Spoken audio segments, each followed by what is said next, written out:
Inanyayaan ko pong lahat sa madaliang manalangin. Let us bow our heads and confess our sins to the Lord.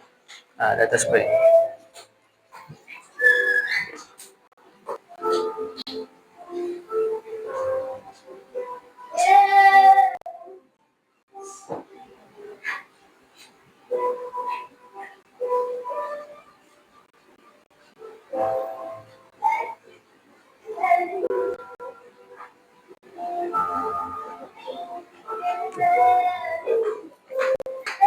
Merciful Father, we come before you today, knowing our many faults and failings.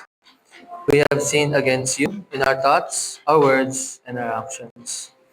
Forgive us for the times we have put ourselves first and ignored your ways. Please cleanse our hearts from hidden faults and wash away our guilt. Grant us the grace to turn away from our wrongdoings and walk in your light.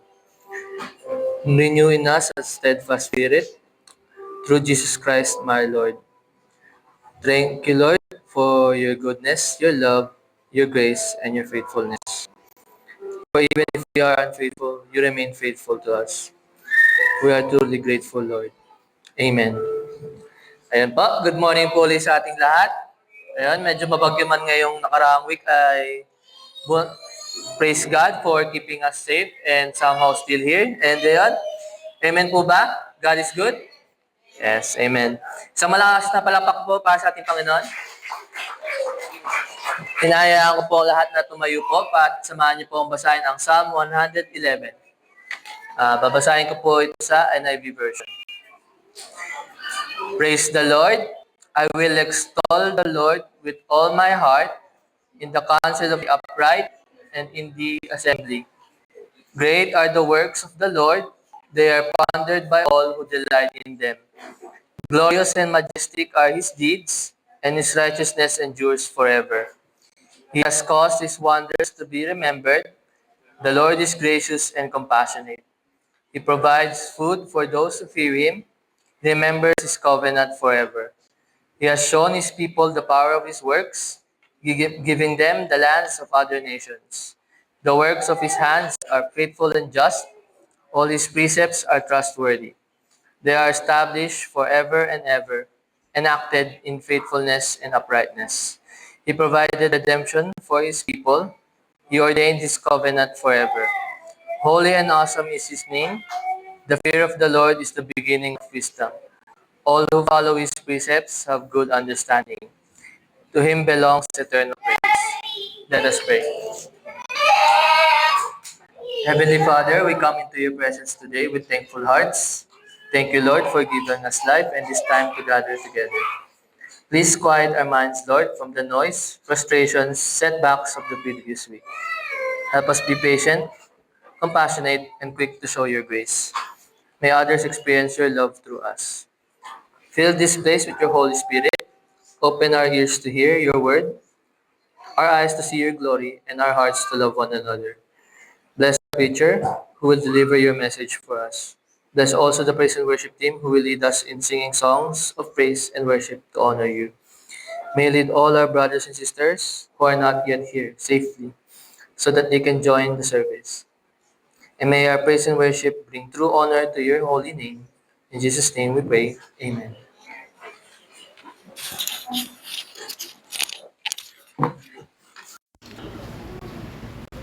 Amen. Purihin ang Panginoon.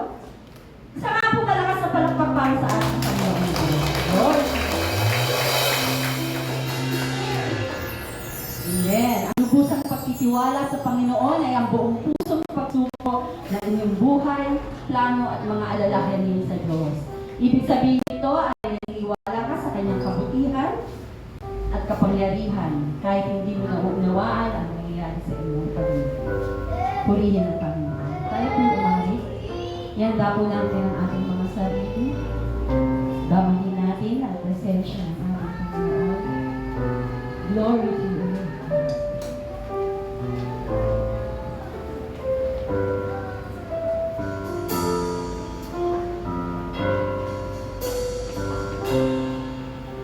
Sa iyong kamay, aking ibibigay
Purihin natin ang ating Diyos na buhay.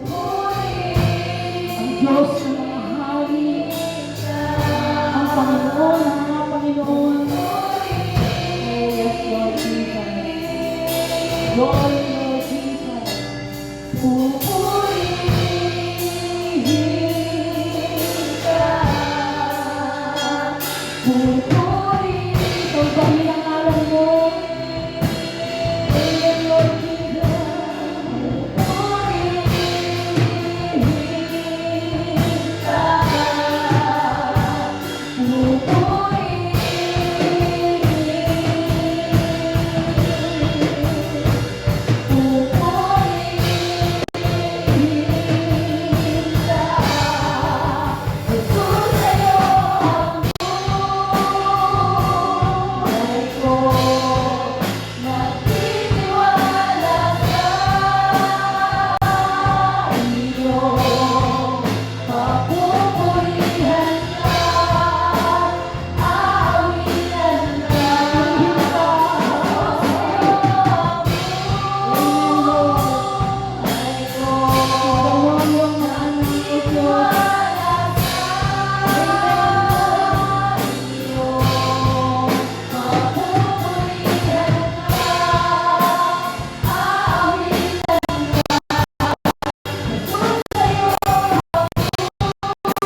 Salamat, Ama.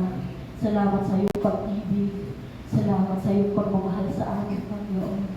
Thank you, Lord, kamangha-mangha ang iyong pag-ibig na ibinigay sa amin, Panginoon. Hindi man kami karapat-dapat, O Diyos, pero patuloy mo pa rin kami ibig at minamahal, O Diyos. Sa kabila ng aming mga kamalian, Lord, patuloy mo kami minamahal. Amen. Amen! Gawin natin ang papuri sa atin. Lord, Lord Jesus. Hallelujah. Amen. Hintay na pag-ikot sa ngalan mo, Panginoon. Ang pagkakalaki rin mo, Panginoon. Mula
Panginoon. Di po ba? Amen! Purihin ng Panginoon. Sige po, damahin natin ang kanyang pagmamahal. Dahil ang ating Panginoon ay Diyos sa ating tunay. Hindi siya nagbabago noon, ngayon, at kailanman. Amen, Lord Jesus.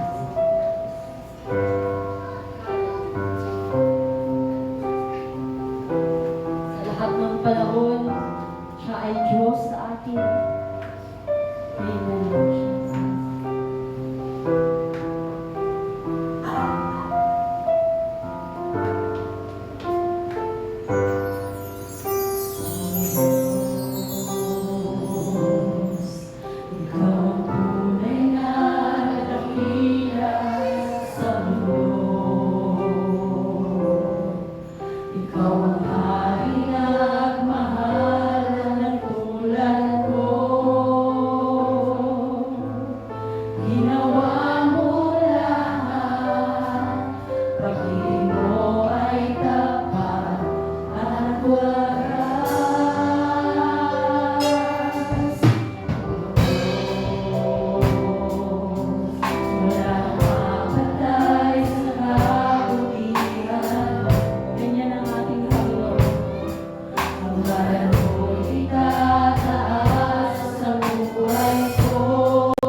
Hello.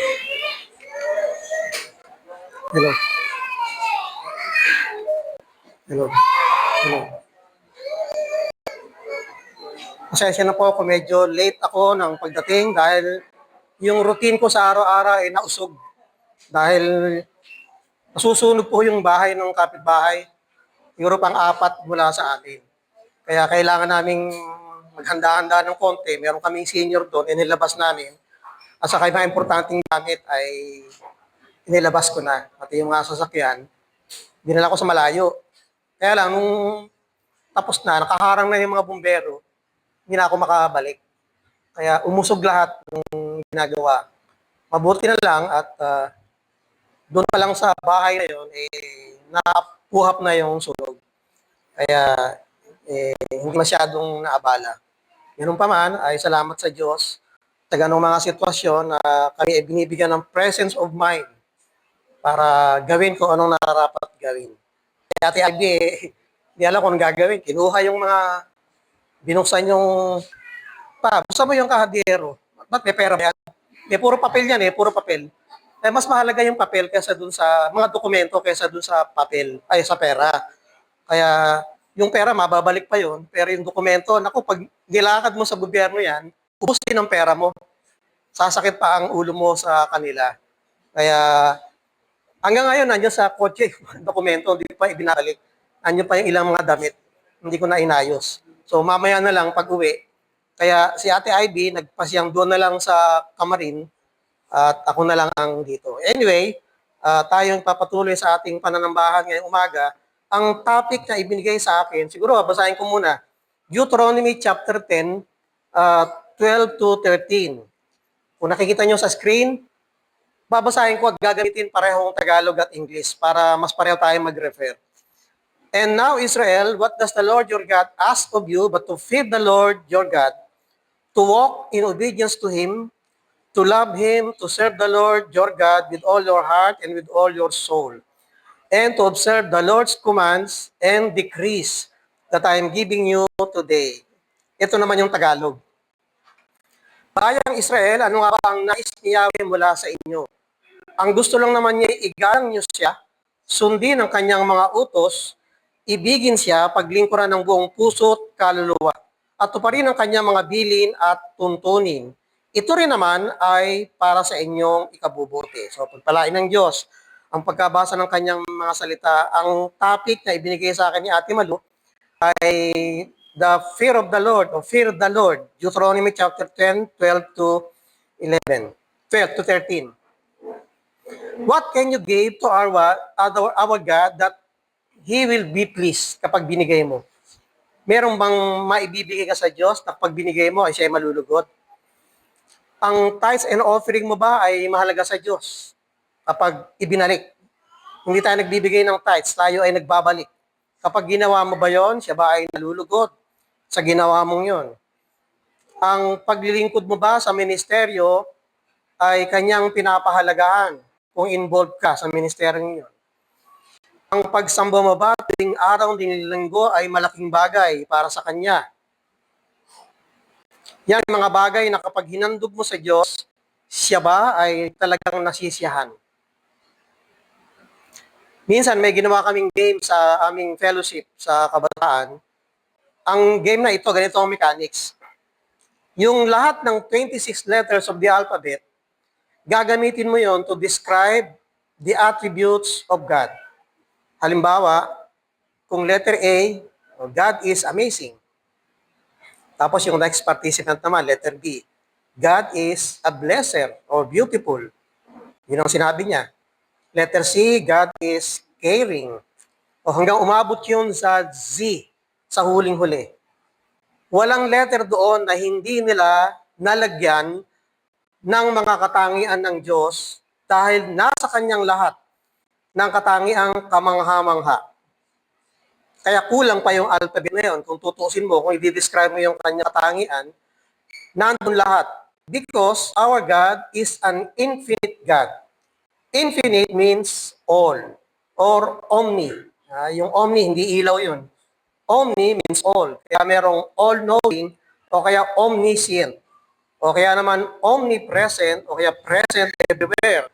Meron din namang omnipotent, yung kanya tangian, ibig sabihin ni all-powerful. Yan ay ibig sabihin ng God is nasa kanyang lahat. At dahil siya ay infinite God, na nasa kanyang lahat ng bagay, mahihirapan ang mga tao na mag-alay sa kanya ng kahit na ano. Dahil hindi naman niya ito kailangan. Imagine, mag-aalay ka at magbibigay ka sa Diyos nang wala naman siyang kailangan, hindi mo yun masasatisfy. So wala siyang pangangailangan na ang tao ang magpupuno. Hindi naman niya kailangan ng pera mo. Hindi niya kailangan ang attention mo o fellowship. May fellowship ang Trinity. God, Father, Son, Holy Spirit. Meron silang fellowship, bagamat iisa yon. Hindi niya kailangan ng pagsamba mo. Hindi niya kailangan ang lahat ng paglilingkod mo sa ministeryo. Hindi niya kailangan yan. Dahil magagawa naman niyang lahat kasi He is an infinite God. Hindi siya dependent sa kanyang creation o hindi siya relying sa kanyang mga nilikha. So, how can you satisfy a God that has no need? Hindi mo yan magagawa. But ito yung other side. But because He is humble, siya ay mababang loob, there are things that when given to God, He will be pleased. Siya ay malulugod. What are those things na pag binigay siya ay malulugod? Ito ang ating pag-aaralan sa ating pag-aaral ngayong umaga. Unahin natin, what can we give to our God that can please Him? Inasimplehan ko lang kasi mahaba pag binuo ko pa eh. What can we give to our God that can please Him? Anong pwede mong ibigay sa Diyos na siya ay malulugod? The first one na pwede mong ibigay is we can give what the Lord deserves. Sa verse 12, binabanggit yun. And what is it that the Lord deserves? Pag sinabing deserve, kung ano yung nararapat o karapat-dapat na mapa sa Kanya. Yun ang deserves. Sa Tagalog, I will be using Tagalog. Sabi ng verse 12, Bayang Israel, ano nga ba ang nais ni Yahweh mula sa inyo? Ang gusto lang naman niya ay igalang niyo siya, sundin ang kanyang mga utos, ibigin siya, paglingkuran ng buong puso at kaluluwa. Notice the word, nais ni Yahweh mula sa inyo. Meron ba siyang pangailangan o inihiling na galing sa tao na magpupuno sa kanyang pangailangan? Wala. Pero hindi naman gano'n ang ibig sabihin ng phrase na yun, na pag meron siyang nais sa atin, ikaw ang magpupuno ng pangangailangan kasi hindi naman yun pangangailangan. Ang gusto lang niya ay igalang natin siya o igalang siya ng bayang Israel o fear Him.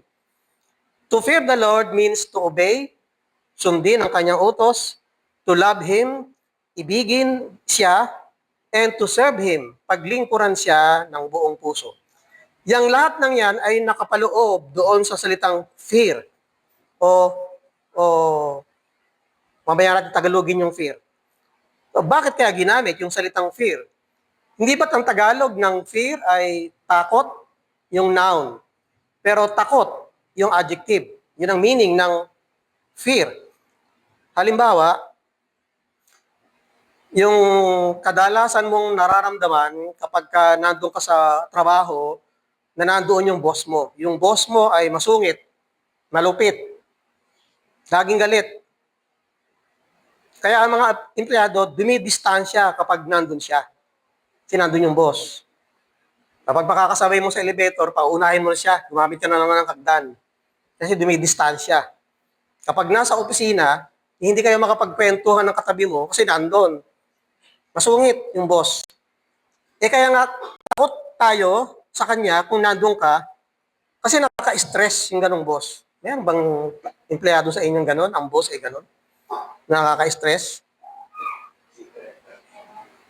Wala naman siguro kung pastor yung nakaka-stress. Baka kailangan nyo umalis na sa simbahan. Pero walang ganong pastor. Ganyan ba dapat ang pakikitungo natin sa Diyos? Hindi dapat ganon. Pero may isa pang meaning, yung salitang fear. Ang isa pang meaning ng fear, ayan, lilitaw na, ay reverence, respect, o esteem. Pag sinabing respect o reverence, sa Tagalog, paggalang o pagpipitagan. Sa mga lolo't lola ninyo na nagmamano kayo, that is respect, reverence. Sa pakikipag-usap sa mga matatanda o sa mga senior, ay meron tayong po at opo. Alam ng buong bansa kung ano ibig sabihin sa atin, yan ay respect sa mga older, sa mga elderly. Kapag nagsasalita siya, yung attention mo dapat nasa kanya. That is reverence and respect.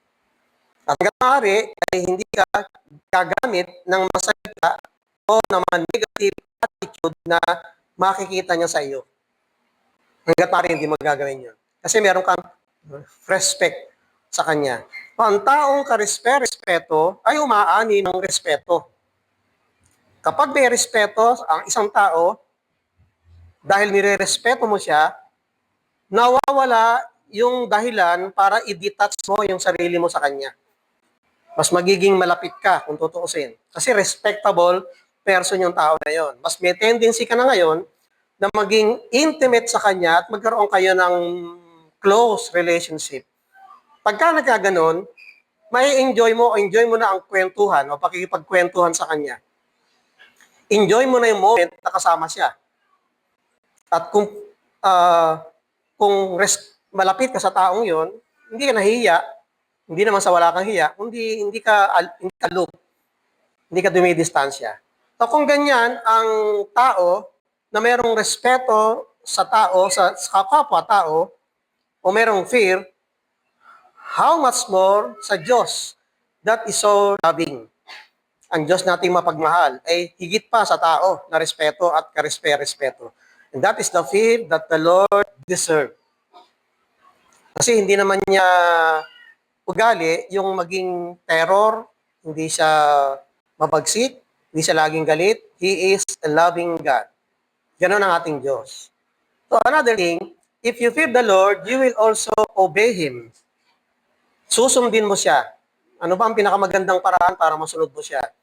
Here in chapter 10, the same chapter, verse 4, mapapansin nyo na isinulat muli ang Ten Commandments. Kasi nung panahon na yun, sinira ni Moses yun, binasak yun, ibinato sa mga taong matitigas ang ulo na mayroong sinasambang Diyos-Diyosan.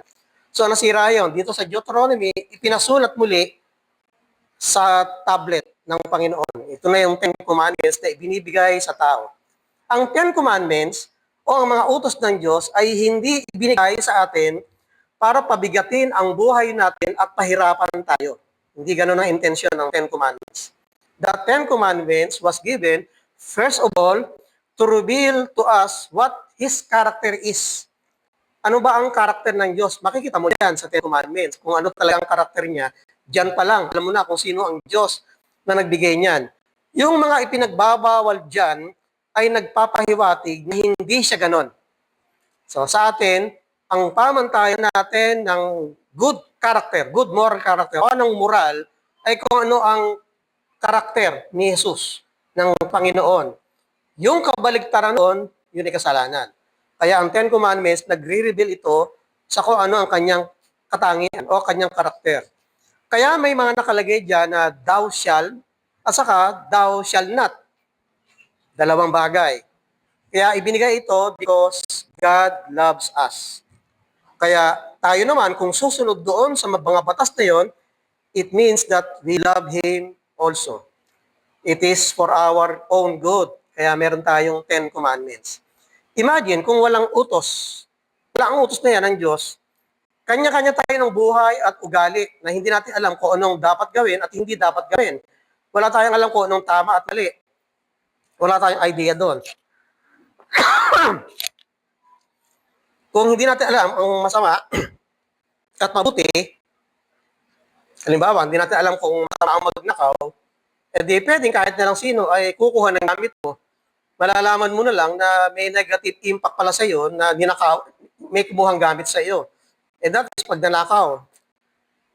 Commandment number 8, sinasabi doon, bawal magnakaw. So alam natin na masama at hindi tama ang nanakaw.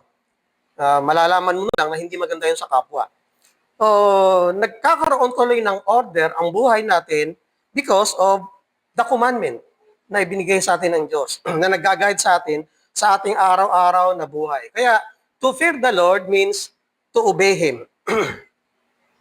Another thing, if you fear the Lord, you will also love Him. Mamahalin mo siya. Paano ibigin ng Diyos na hindi naman nakikita? Paano ba natin ginagawa yon? Batas. Nasa kanya mga utos. Sundin natin ang mga utos na yan bilang pagpapatunay na iniibig natin ang Diyos kapag sinusunod mo ang kanyang mga utos. Minsan, may isang taong lumapit kay Jesus, matalinong tao, at nagtanong. Ito yung tanong niya eh. Teacher, yan. What is the greatest commandment in the law? Sagot ni Jesus, love the Lord your God with all your heart and with all your soul and with all your mind. So loving God with all our hearts, soul, and mind means to love Him with our being. Yung buong pagkatao mo, mamahalin mo siya. It is through our worship that we can express our love for our God. Sa pagsamba sa Kanya, not only on Sunday or on Sunday activity, but our whole life must be a life of worship which is expressed through obedience. Sa pamagitan ng pagsunod, nandiyan ang tunay na pagsamba sa Diyos. Another thing, it is also mentioned that if you fear the Lord, you will also serve Him. Paglilingkuran mo siya. Again, paano paglilingkuran ang Diyos na hindi naman natin nakikita? Going to church Sunday o Sunday activity, yun ba ang paglilingkod? It is not serving Him, it is worshiping. Ito ay pagsamba. Kamukha na ginagawa natin ngayon. Nakaupo tayo dyan, nag-e-express tayo ng pag-ibig, pagmamahal sa Diyos through our worship. So serving God can be shown through our work assignment. Meron tayong particular na gawain na ibinigay sa atin ng Diyos, iniatas na gawin natin. Ang tawag natin dyan ay ministry. Diyan sa ministry na yan, nakapagbubukas ang Diyos ng opportunity para siya ay mapaglingkuran. Pwede kang mag-involve dyan sa ministeryo at kumuha ka ng isa na sa tingin mo ay magtipit sa iyong skill o kung ano man ang kaya mong gawin. Pero dapat lang tandaan na ang paglilingkod sa Diyos ay hindi nadadala doon sa padamihan ng mga ginagawa sa ministeryo. Kung hindi ko mas marami kang ginagawa sa ministeryo, ikaw na yon. You're the man. Ikaw na yung sikat. Ikaw na yung bida-bida. O hindi ganon. Ang isang mananampalataya ay pwedeng maraming ginagawa sa ministeryo, pero hindi naman nalulugod ang Diyos. On the other hand, meron din namang konti-konti lang, o yun lang ang talagang ginagawa niya, pero pag ginagawa niya, nalulugod ang Diyos. Nung dati kong assignment, nandun ako sa Yemili, nandun ako sa Malabon, meron isa doon na ang karakter niya hindi parang special. Meron din sa Kamarin eh. Ganon din. Na every time na dadating ako doon sa Kamarin, nag-aabang. Nilalagyan niya ng halaman yung ipaparking ko doon. At pagdating ko doon, aalisin niya yon at magta-traffic siya at para makapag-park ako na maayos. At pagkatapos, ibababa niya yung mga gamit ko, dadalhin doon sa loob. Yung batang ito ay bata pa pero special child. Yun lang ang nagagawa niya. Wala siyang ibang nagagawa kasi hindi naman niya kaya mag-involve sa Bible study, hindi naman siya pwede magturo, pero yun lang ang nagagawa niya. Pero ginagawa niya ito ng buong puso at buong kaluluwa. Yun ang binabanggit natin na pag merong kang involvement sa ministry, gagawin mo ng buong puso at kaluluwa, ang Diyos ay nalulugod. Bakit ganon? Kasi wala naman sa dami ng nagagawa natin sa ministeryo. Sabi ng verse 12, yung nakapula, paglingkuran ng buong puso at kaluluwa. Kaya kahit marami kang ginagawa sa ministry, hindi naman galing sa puso, wala naman bukal sa iyong kalooban, hindi nalulugod ang Diyos. Ginagawa mo ba yun kasi napipilitan ka dahil nakakaya naman sa pastor, dinadalaw ka lagi eh. Lagi kang hinaawitan eh. Huwag niyo intindihin yung pastor niyo. Huwag niyo intindihin yung pastor. Kaya tayo naglilingkod para sa Diyos. Kaya kung naaasiwa ka, hindi mo magawa, ginagawa mo lahat para ma-please ang pastor o kahit sinong katabi, yung mga ibang nakapaligid sa iyo, hindi yon. Kailangan ang ma-please mo ay ang Diyos. Kapag naglilingkod ka ng buong assignment, ang buong puso at kaluluwa, diyan sa assignment mo niyan, ang Diyos ay nalulugod. So, all the above mentioned is what it means to fear o igalang ang Diyos. Siguro, ikaw ay may sarili kang kaparaanan para mabigyan mo ng lugod ang Diyos sa iyong buhay. Ang mahalaga ay ibigay mo sa Kanya ang bagay na nararapat o karapat-dapat niyang tanggapin o giving Him what He deserves. Yan yung inaasahan sa atin ng Diyos. Hindi siya nagdidiman yan, pero kung nakikita mo na siya ay ganon, deserve niya na respetuhin. Deserve niya na mahalin. Deserve niya na bigyan natin siya ng pagsunod sa kanyang mga paglilingkod sa kanya. And that is what deserved our God. Pangalawa, what can we give to our God that can please Him? We can give to the Lord what the Lord demands. Pag sinabing demand, ito yung hinihiling niya mismo o yung hinihingi niya mismo. This time, ang dapat nating ibigay ay yung hindi yung deserve niya, kundi yung mismong nire-require, hinihingi niya, dinidemand. Ano yung dinidemand niya? Sa verse 13a, isang sentence lang, ang sabi doon sa Tagalog ay, at tuparin ang kanyang mga bilin at tuntunin. Bilin at tuntunin sa Tagalog. Hindi masyadong malayo ang kahulugan ng tuntunin o bilin sa utos. Masyadong malapit. Pero hindi siya ganun talaga magkapareho ng meaning. Ito ay patakaran. Parang rule, bilin. Example, sa mga school ninyo, merong mga patakaran ng school. Proper ID at saka proper attire, tamang oras na magpunta, proper haircut, yung mga patakaran ng school. When I was in high school, kailan lang naman yun, di ba katagalan, ang mga palda ng babae ay dapat 2 inches below the knee. Knee, tuhod. Magdugtong ka pa ng 2 inches. Ganon ang palda ng mga babae. Yun ang requirement. 2 inches below the knee. Ngayon, ang mga palda ng mga high school ngayon, 2 inches below the singit. Konti na lang, singit na eh. 2 inches na lang. Ganon ang mga damit ngayon. At saka yung haircut, araw, lalo na pag 70s, ang haircut, ang buhok niya talagang mahaba. Diba? Yung kaya nauso yung shaggy. Hindi yung sa gilid lang, ha? Talagang shaggy. Kulot. Talagang mahaba. Ang buhok ng araw, 70s yun eh. Akalain mo sa school, bawal yon. Kailangan, ang gupit mo, 7. Kaya ubos lahat yun. Yung buhok na yon. Kasi 7 ang gupit.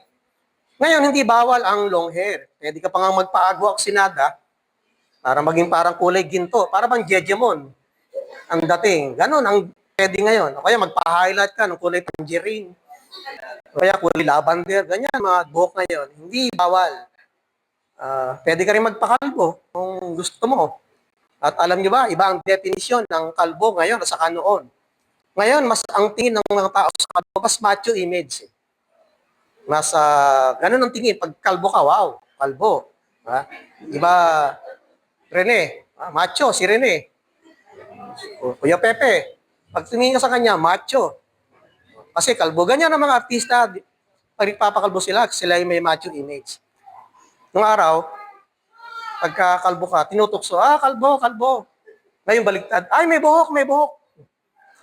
Kasi mas may macho image ang kalbo. Kaya hindi na pinagbabawal. Nung araw, sa C80 namin, dahil sa 7 nga ang gupit, pag nagpakalbo, nagagalit yung tawag doon sa commander, yung pinakamataas, nai-insulto daw siya. Pero ngayon, mga decrease na yan ay mga patakaran. Sinusunod noon at sinusunod magpahanggang ngayon ng tao. Ang Diyos ay may idinidemand sa Israel. Kung babasahin natin yung background o yung konteksto ng Deuteronomy, ang sundin ang kanyang tagubilin habang sila ay naglalakbay patungo sa Promised Land, nandoon ang kanyang mga bilin, kanyang mga patakaran. Pero sadyang matigas ang ulo ng mga Israelita na pilit nilang ginagawa yung kanilang gusto, hindi ang patakaran ng Diyos para sa kanila. Yun na nga ang dahilan para pagpunta nila doon sa Promised Land, inabot sila ng 40 years na paikot-ikot doon. Dapat sana 11 to 12 days lang, ando na sila eh. Kaya nangyari, dahil sa hindi nila pagsunod sa mga patakaran ng Diyos, tumagal ng tumagal yung kanilang paglalakbay. Halimbawa, kung saan dapat dadaan, doon ka pinapadaan, doon ka dumaan. Yung pagkain nila ng mana, kumuha lang kayo ng maubos nyo, huwag yung kukunin yung lahat. Kasi kinabukasan, si Ryan, marami pa rin kumuha ng labis-labis at marami pang ibang mga pagsuway sa mga patakaran ng Diyos. Kaya dahil doon, hindi nila nakamtan kung anong mabuti. Ang lahat ng nakamtan nila ay yung makasasama sa Kanya. Pero dahil lamang sa pagsusumamo ni Moses noong araw, na gusto na nga ng Diyos na puksain lahat ng Israel, patayin ng lahat, dahil sa kanyang pagsusumamo, hindi na itinuloy ng Diyos ang pagpuksa sa lahat.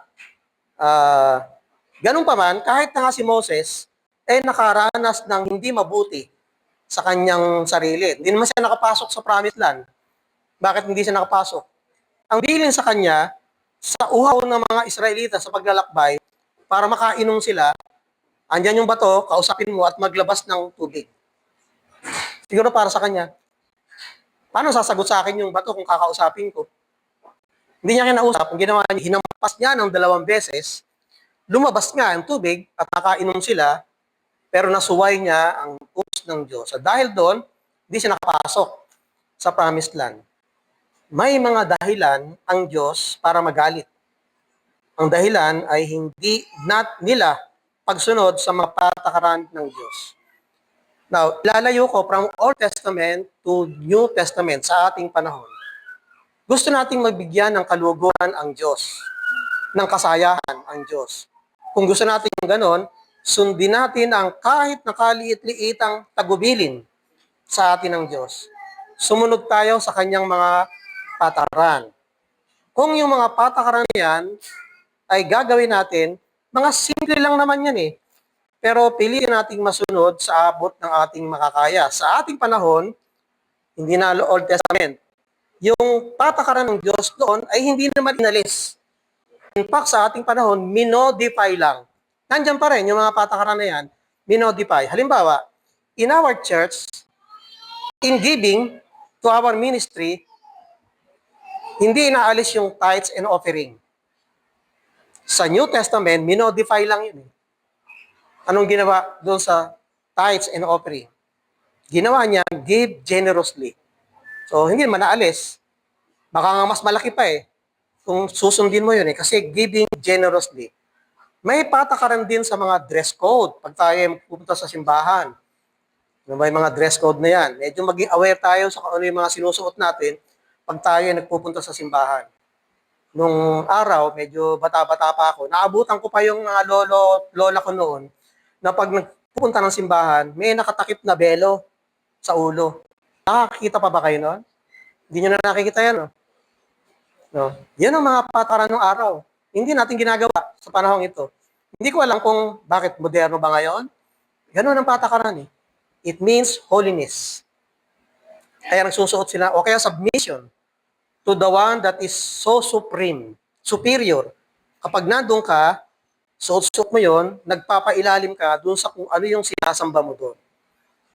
Sa Israel, pagpapasok ka sa isang kapilya o simbahan katulad nito, ang pinto ay nakadisenyo na mababa lang.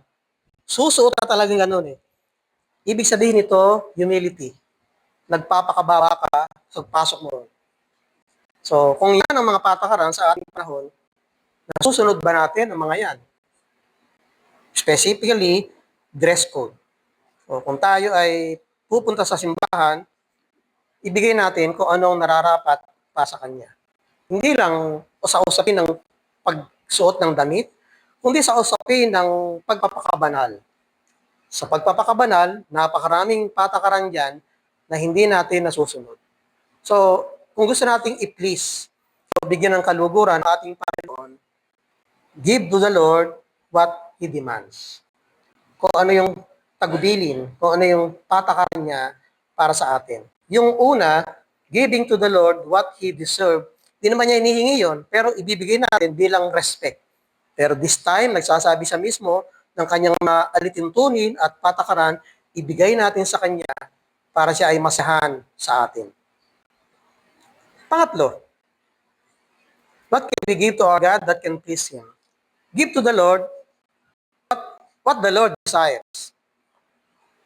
Ano ba yung desire? Ano ba yung desire ng Diyos? Ano ba yung gusto niya? May isa lang akong babanggitin na ito yung hinahangad ng Diyos para sa ating lahat. Sa John 10:10, ang sabi ron, "The thief comes only to steal and kill and destroy. I have come that they may have life and have it to the full."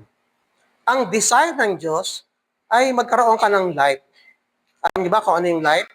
Ang life ay yung hindi humihinga ka lang. Humihinga ka lang, pero pwedeng humihinga ka, wala ka namang life. Kung punong-puno ka ng stress sa trabaho, na hindi mo na makita ang sarili mo na maayos, hindi ka na makapagtingin sa salamin, pagod na pagod ka na sa lahat ng oras, may trabaho ka nga, may sweldo kang malaki, ang tawag mo ba doon life? Hindi yung life. Stress. Pero ang intention ng Panginoon, yung desire niya, magkaroon ka ng life na masaya at masagana. Yan ang laging desire ng Diyos. Mapayapang buhay, masaganang buhay. Yan ang mabuti na hinahangad ng Diyos na maranasan nating lahat. Naging mahirap man niyang buhay na yan sa Israel dahil nando sila sa wilderness, pero ang dahilan nito ay ang kanilang mga pagsuway. Hindi magiging ganyan sana kung matututo lang silang sumunod sa mga utos ng Diyos. Pero sa ating panahon, bakit ang lahat ng mga nabanggit na paggalang at pagsunod sa Diyos ay para daw sa ating ikabubuti, o particular sa Israel, para sa kanilang ikabubuti? Kanina binanggit natin na kung babasahin natin yung context ng Deuteronomy chapter 10, binalak pa nga silang puksain ng Diyos, patayin lahat. Dahil lang sa pagsusumamo ni Moses, hindi natuloy. Pero ang pagsunod naman sa isang banda ay para sa kanilang ikabubuti. So kung naging masunurin lang sana sila, hindi sila nahirapan ng 40 sa ikot-ikot doon sa wilderness. Na kung tutuusin, 11 to 12 days lang, nandoon na sila. Ngayon kung ililipat natin sa ating panahon, yung Diyos na yun, siya pa rin Diyos natin ngayon, ang bawat pagsuway natin sa Diyos ay nakapagdudulot sa atin ng kapahamakan. Ang kabaligtaran nito, ang idudulot naman sa atin ay kabutihan kung tayo ay susunod. Kung ang hangad natin ay mabigyan ng lugod o kaluguran ang Diyos, unahin natin siya at ang kanyang kaharian at ang kanyang kaluwalhatian, ang kanyang katuwiran, ang pangako niya sa atin, ibibigay niya ang lahat, idadagdag. Matthew 6:33. Sabi niya, "But seek first His kingdom and His righteousness, and all these things will be given to you as well." Siguro ang tawag natin yan, pagpapalang material. Pwedeng pagpapalang financial din. Kasi yung sinasabi niyang, bibigyan kayo, dadagdag, meron ka na, dadagdagan pa. Eh bakit nangyari yun? Kasi inuna mo siya. Kasi sinunod mo siya. Kasi minahal mo siya. So, if we give first place God to our God, siya ay magdadagdag sa iyo kung ano yung meron ka. Pasasaganahin niya ang iyong buhay. Ganon din naman kung susunod tayo sa kanyang panawagan na ibalik sa kanya yung para sa kanya. Ano naman ang ikabubuti nito sa atin? Sa Malakay 3:10, alam natin lahat yun, "Bring the whole tithe into the storehouse that there may be food in my house. Test me in this," is the Lord Almighty, "and see if I will not throw open the floodgates of heaven and pour out so much blessing that there will be not room enough to store it."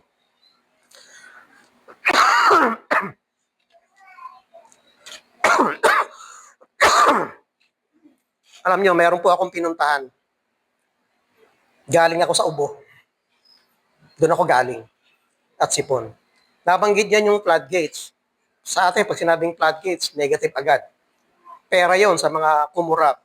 Pero yung floodgates na yan, bubuksan ng Diyos para ibuhos sa iyo ang maraming pagpapala na halos wala ka ng paglagyan. conditional yan. Ano ang kondisyon? That is, kung uunahin mong ibalik sa Kanya yung para sa Kanya in the form of tithes and offering. Salamat po.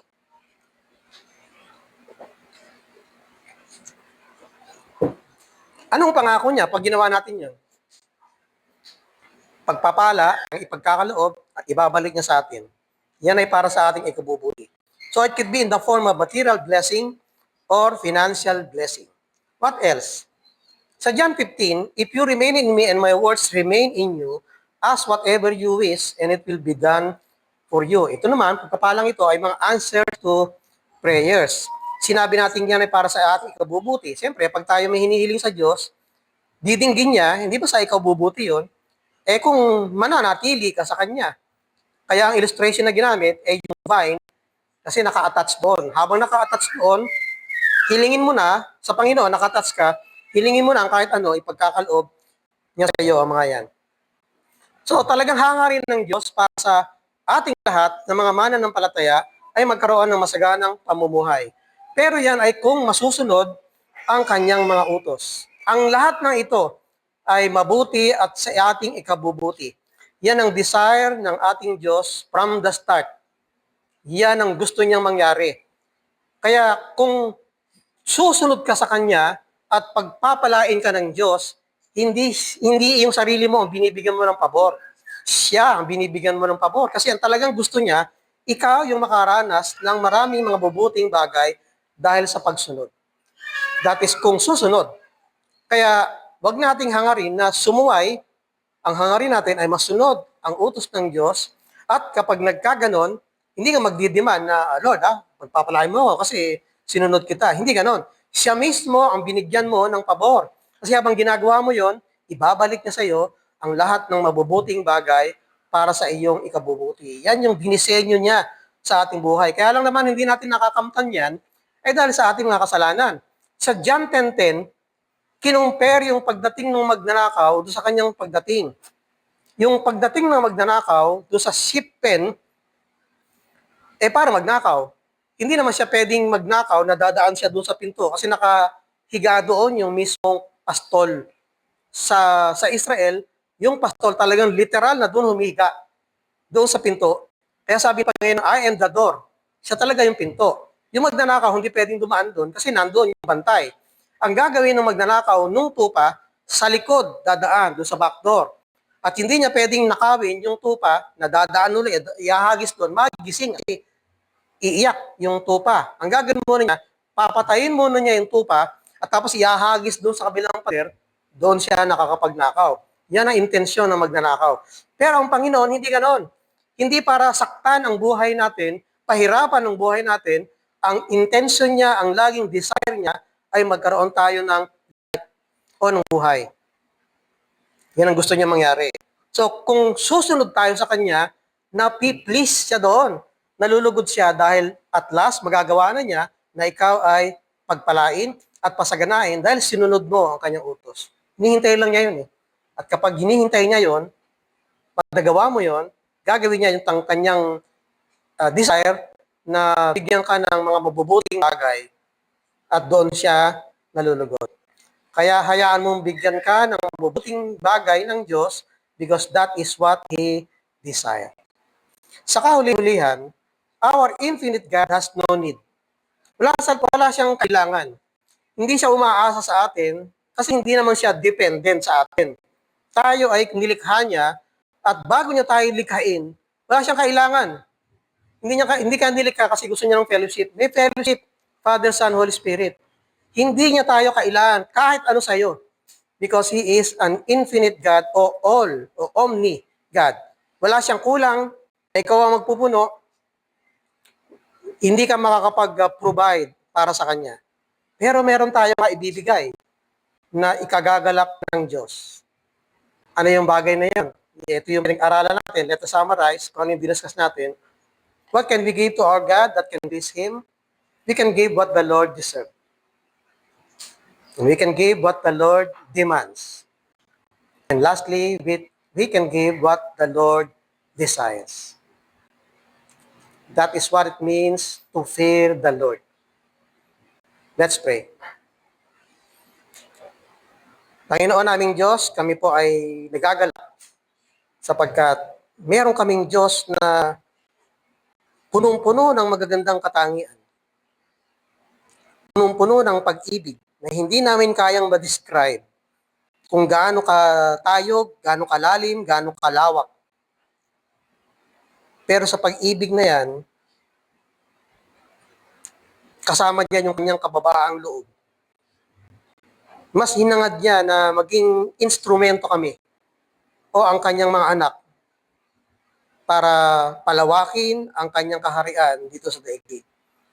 Kung tutuusin, wala kaming alam na pwedeng ipaglingkod sa kanya, pero ginagamit niya o ginagamit mo ang kahit na maliit naming kakayahan para sa ministeryo. Hindi kami matalino, pero ginagamit mo ang aming kaisipan para palawakin ang kaalaman ng maraming mga tao sa daigdig. Hindi kami masipag, pero ginagamit mo ang aming labor para matupad ang pagkalat ng iyong mga iglesia sa paligid.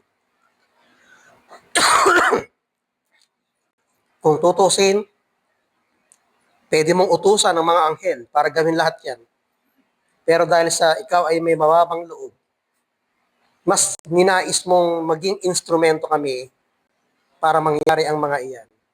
Salamat sapagkat dahil diyan ay pwede ka naming handugan ng mga bagay na bagamat hindi mo kailangan, ay pwede ka namang malugod.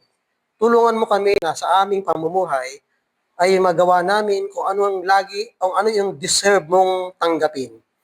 Yung aming paggalang, aming respeto sa iyo, sana ay maihandog namin ito sa araw-araw ng aming buhay. Tulungan mo kami na masunod namin ang lahat ng iyong mga demands, lahat ng iyong mga alituntunin sa buhay. Maliliit o malalaki, marami kaming pagsuway, pero tulungan mo kaming masunod ang mga ito. And lastly, tulungan mo kami na maibigay namin ang opportunity sa iyo na ibigay sa amin kung saan ka nasisiyahan. At yan ay walang iba kundi ang mga bagay na sa ikabubuti namin. Salamat po sapagkat yan ang lagi mong intensyon sa aming buhay na mapaayos at gumanda ang aming pamumuhay. Kaya kung kami man ay may buhay na parang hindi maayos sa tingin mo, walang ibang unang malulungkot, madi-disappoint kundi ikaw. Pero tulungan mo kami na samantalang ganyan ang aming pamumuhay ay makabangon kami at muling magpatuloy, mag-move on sa aming buhay upang makamtan namin ang mga bagay na gusto mong mangyari sa aming buhay. Salamat po sa iyong mensaheng inihatid sa amin ngayong umaga. Pinupuri ka namin. Ito ang aming dinadalangin sa pangalan ni Jesus. Amen.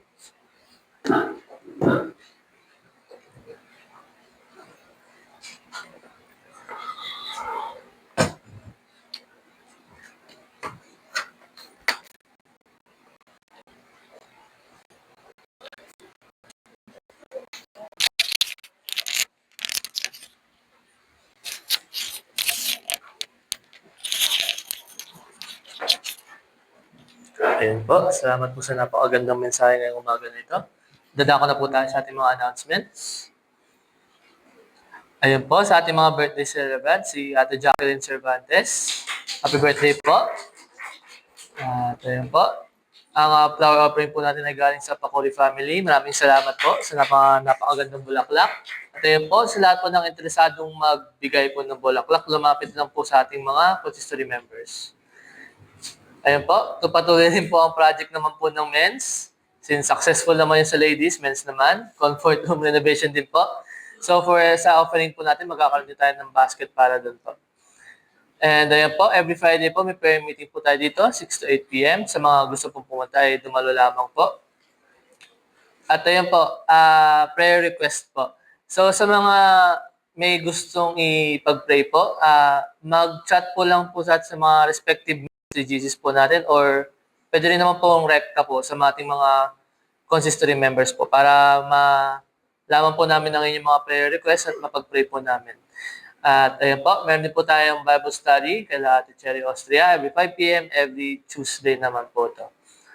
And ayun po, meron tayong visitation po. So sa mga gusto mabisita at gusto rin magpa-schedule, pwede pong namin kayo lapitan o lumapit po kayo sa amin para lagay din namin po kayo sa ating listahan ng mga bibisitahin po.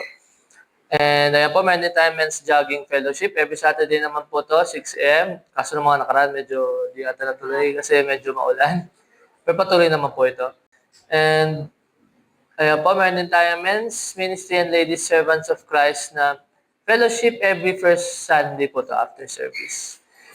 At ayan po, may youth fellowship po tayo mamaya. So sa mga youth po, maaari lamang po na huwag po muna kayo umuwi po. Magstay po muna tayo. After service po itong youth fellowship po natin.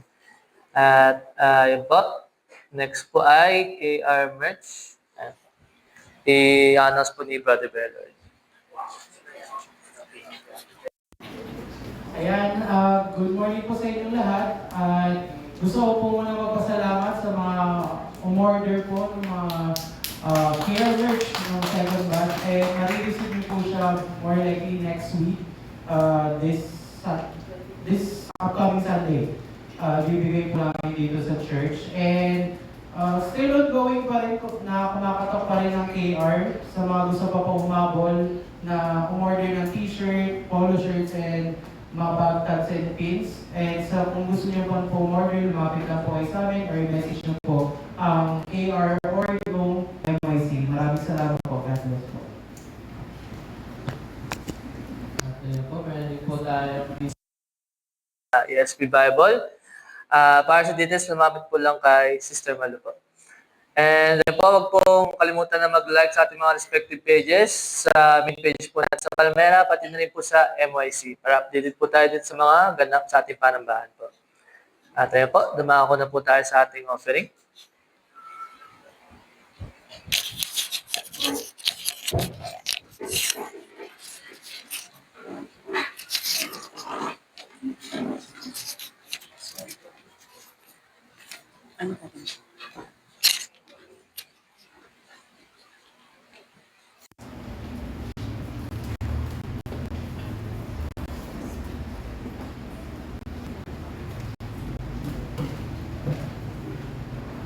Sa mapagpalang umaga po sa ating lahat. Bago po tayo magkaloob, hayaan niyo po muna basahin po sa inyo ang verse mula sa Deuteronomy 12 verse 6 to 7.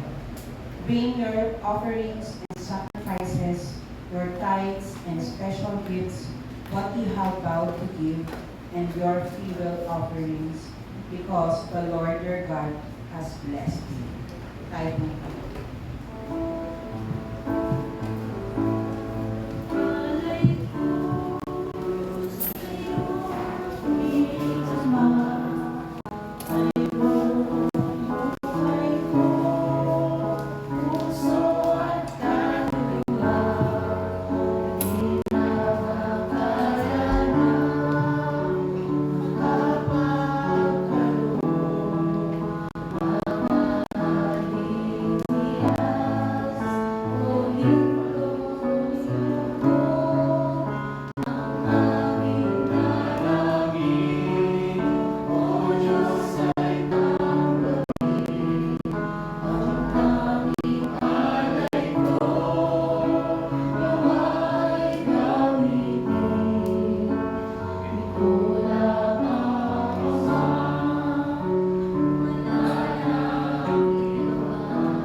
Share ng blessing, hindi lamang po sa ating simbahan, pati na rin po sa mga nangangailangan at sa bawat isa po sa pwede po namin matulungan mga nasalantalo. Lord, tinataas po namin, Lord God, ang mga biyaya nito na patuloy po kami palaging sa araw-araw at ingatan. Ang mga ilang Jesus name.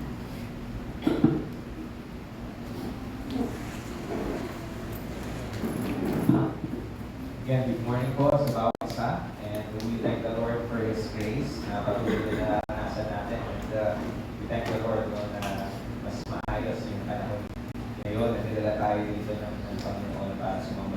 we thank the Lord also for the life ni Pastor. No? Although may mga concern siya ngayon, but still, we praise God for His commitment to the Lord na i-proclaim pa rin sa kanya.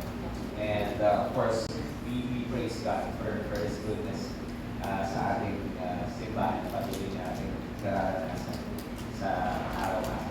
And tayo po ay tumayo para sa pagkatapos ng ating pananambahan, panalangin. Heavenly Father, again, we thank you and we honor you for your grace. Thank you, Lord, for our Lord Jesus Christ na nagbigay sa amin ng kalayaan, ng kasiyahan, ng kapayapaan, and access that we can worship you freely and we can be empowered by your Holy Spirit. And thank you, Father, for your goodness. Thank you, Lord, for your word na patuloy namin naririnig. Thank you, Lord, for reminding us of what we deserve, what we desire, and what you demand from your people. And we pray that we will always respond according to your mercy, according to your grace that you have given us through our Lord Jesus Christ. And Heavenly Father, we also thank you for your faithfulness. Panibagong taon na binigay mo sa aming mga kapatid sa mahal sa buhay, Panginoon. Kay Jackie, thank you, Lord, sa panibagong taon na pinagdalog sa kanyang buhay. Nawa, patuloy niyang makita, maranasan ang iyong katapatan. We pray that you will continue to make known yourself to her and nawa she can respond to you according sa ano man yung karapat-dapat sa inyo. And we continue to pray also for those who are in need sa mga panahon nito, especially sa nagdaang pag-uulan at pagbabaha. We pray according sa iyong mercy na you intervene sa kanilang mga pangangailangan, you respond sa kanilang pangangailangan. Because we know that you are the God who is powerful and who is gracious to those who are in need. Thank you, Father, and we pray that you will continue to bless your church. Kayo po patuloy na magpalago sa aming pananampalataya. Kayo po patuloy na gumamit ng mga gawain na in-entrust mo sa amin to know you more, to grow in our faith and love for you, and to know more our Lord Jesus Christ in our life. And we pray that by your grace and power, blessed Holy Spirit, that you will continue to work in our lives. You will conform us every day to the image of our Lord Jesus Christ. Thank you, Father, and we need to bless your people, continue to bless this week. Kayo po patuloy na masunod, and you give wisdom to everyone who needs wisdom, healing, and comfort.